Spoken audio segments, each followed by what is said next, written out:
Hi guys, we are at FETC 2023 in New Orleans, Louisiana.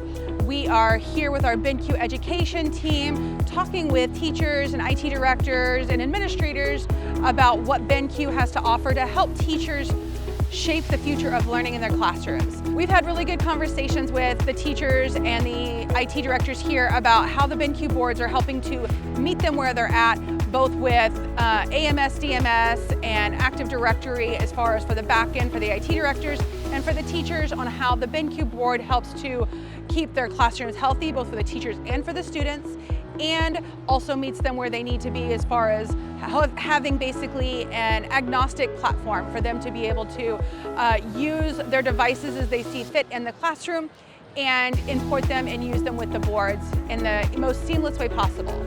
We've actually had some really great sessions while we've been here at the show. We've had Lisa and Eileen from Citrus County joining us, and they have done some really great sessions on how the BenQ board is a teacher's best sidekick.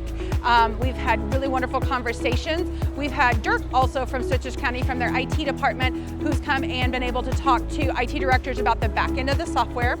And we had EyeSafe, our partner that is helping to protect teachers and students in the classroom from both low blue light, flicker, or eye strain conditions that come with the technology that we offer. And so the session has been really, really good.